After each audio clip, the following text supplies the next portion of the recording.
नमस्कार, मैं हूं Iqbal Parvez. India news desk में आपका स्वागत है। सुशांत सिंह राजपूत की मौत की जांच जैसे ही ड्रग्स की दुनिया में पहुंची, हंगामा और ज़्यादा मच गया क्योंकि कई बॉलीवुड सितारों की हस्तियों का नाम उससे जुड़ा। एनसीबी ने कई बॉलीवुड हस्तियों के बॉलीवुड सितारों को से पूछताछ भी की इस मामले में, ख़ासतौर से ड्रग्स के मामले में, जिसमें दीपिका पादुकोण का भी नाम आया। दीपिका पादुकोण भी बहुत ज़्यादा सुर्खियों में रहीं, उनसे भी एनसीबी ने पूछताछ की। उधर दूसरी तरफ अंधभक्त उन्हें खूब गालियां बकते रहे। गालियां क्यों बकते रहे इसके बाद में हम चर्चा करेंगे, लेकिन आपको बता दें कि इन गालियों के बीच में और इस पूछताछ के बीच में भी दीपिका पादुकोण की वजह से अंधभक्तों को ज़बरदस्त तरीके से मिर्ची लगी है। इतनी मिर्ची लगी है कि सोशल मीडिया पर गालियों का सिलसिला और ज़्यादा बढ़ गया है। और जानना चाहेंगे आप कि ये मिर्ची क्यों लगी है? क्योंकि दीपिका पादुकोण की एक तस्वीर इन दिनों सोशल मीडिया पर वायरल हुई है, जिसमें ये दिखाया गया है कि दीपिका पादुकोण एक टी शर्ट पहनी हुई हैं। वो एनसीबी की जांच से बाहर निकल रही हैं और दीपिका पादुकोण एक टी शर्ट पहनी हुई हैं और उनकी टी शर्ट पर लगा हुआ है I stand with Indian farmers, यानी वो हिंदुस्तान के जो किसान हैं उनके पक्ष में खड़ी हैं।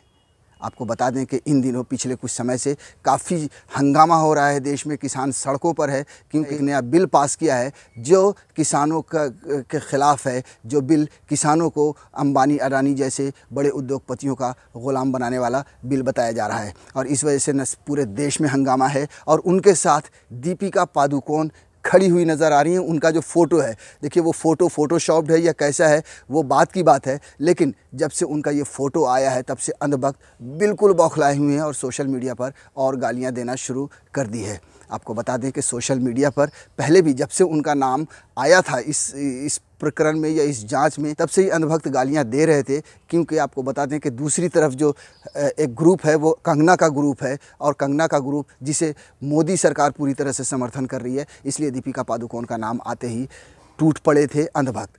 अब दीपिका पादुकोण की जो टी शर्ट की जो तस्वीर आई है I stand with Indian farmers, उसकी वजह से और सारे अंधभक्त उन पर टूट पड़े हैं और गालियां दे रहे हैं।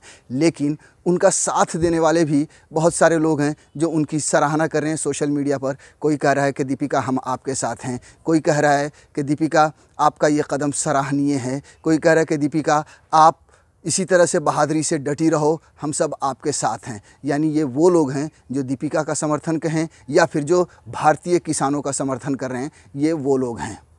और जैसा कि अभी हमने कहा कि अंधभक्तों गालियां दे ही रहे हैं। अंधभक्तों की मिर्ची लगनी अभी कम भी नहीं हुई थी कि एक वीडियो भी वायरल हो गया है। एक वीडियो भी आ गया है बाज़ार में, जो पुराना इंटरव्यू है दीपिका पादुकोण का, दूरदर्शन पे चला था वो इंटरव्यू। उस इंटरव्यू में दीपिका पादुकोण ने राहुल गांधी की काफ़ी तारीफ़ की थी और वो उस इंटरव्यू में उन्होंने कहा था कि हम चाहेंगे कि राहुल गांधी देश के प्रधानमंत्री बने। जाहिर है इस इंटरव्यू को देखने के बाद क्या हालत होगी अंधभक्तों की, अब आप खुद ही अंदाज़ा लगाइए।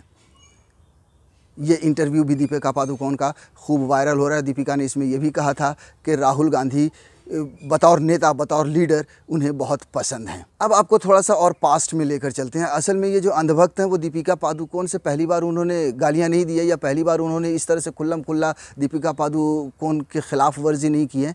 ये पहले भी हुआ और पहले हुआ है। ये इसकी शुरुआत अगर देखा जाए तो जेएनयू से हुआ था। जब जेएनयू में छात्रों पर कुछ लोगों ने हमला किया था, तब दीपिका पादुकोण उन दिनों दिल्ली गई हुई थी और वो जवाहरलाल नेहरू यूनिवर्सिटी में वहाँ गई उन छात्रों से मिलने जिन पर हमला हुआ था, जिन्हें चोटें आई थी।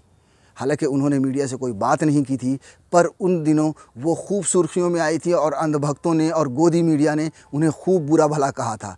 बताइए, क्या किसी का हाल चाल पूछना या जिसे चोट लगी है उसके पास जाना कोई गुनाह है? उन्होंने किसी के ख़िलाफ़ या किसी के पक्ष में कोई बात नहीं की थी मीडिया से, किसी के ख़िलाफ़ कोई बयान नहीं दिया था, फिर भी उन्हें खूब आड़े हाथों लिया गया था। अब इन दिनों जब दीपिका पादुकोण का ड्रग्स में नाम आया तो जाहिर सी बात है कि अंधभक्तों को मौका मिला था उन पर हमला करने के लिए। लेकिन दीपिका पादुकोण की वजह से मिर्ची भी खूब लग रही है अंधभक्तों को, क्योंकि जो तस्वीर आई है, जो तस्वीर सोशल मीडिया में घूम रही है, वो यही दर्शा रही है कि वो एनसीबी यानी जहाँ पे उनसे पूछताछ की गई वहाँ भी वो एक ऐसी टी शर्ट पहनकर गई थी जहाँ पर लिखा हुआ था कि I stand with Indian farmers. यानी कितनी दिलेर हैं। दीपिका के पूछताछ वाली जगह पर भी वो ऐसी टी शर्ट पहनकर गई थी जो कहीं ना कहीं ये दर्शा रहा है कि वो सरकार की नीतियों के ख़िलाफ़ या मोदी सरकार के ख़िलाफ़ खड़ी हैं। और ये सब जानने के बाद आप अंदाज़ा लगाइए कि अंधभक्तों को कितनी मिर्ची लगी होगी। वैसे भी ये कोई नई बात नहीं है। कोई भी इस देश का कोई भी इंसान अगर सरकार के ख़िलाफ़ बात करता है या उनकी नीतियों के ख़िलाफ़ बात करता है या पीएम नरेंद्र मोदी के ख़िलाफ़ बात करता है तो वो या तो देशद्रोही हो जाता है या उन्हें पाकिस्तान भेजने के लिए कहा जाता है या फिर उन्हें ढेर सारी गालियों का सामना करना पड़ता है या फिर धमकियों का सामना करना पड़ता है। वैसे भी ये कोई नई बात नहीं है और शायद दीपिका पादुकोण इस बात को समझ चुकी हैं। वो कहते हैं ना कि ढीठ हो गए हैं सुन कर या दिलो दिमाग से डर निकल गया है। इसी वजह से शायद वो इस तरह की टी शर्ट भी पहन रही हैं और लोगों के सामने आ रही हैं कि बॉस हम तुमसे डरने वाले नहीं हैं, चाहे जितना तुम्हें गालियां देना है या जितनी तुम्हें धमकियां देने हैं दे लो। अगर दीपिका पादुकोण ने वाकई में ये टी शर्ट पहनी है तो हम दीपिका पादुकोण से ये कहना चाहेंगे कि आपके हौसले के साथ बहुत सारे लोग हैं इस देश में, बहुत सारे ऐसे लोग हैं जो किसानों के साथ हैं। इस देश में बहुत सारे ऐसे लोग हैं जो नरेंद्र मोदी की सरकार से या उनकी नीतियों के ख़िलाफ़ हैं और वो लोग जो ख़िलाफ़ हैं वो आपके साथ हैं। इसलिए आपका हौसला टूटे नहीं। आपके जो विचार हैं, आपकी जो सोच है, उस पर आपको अटल रहना चाहिए।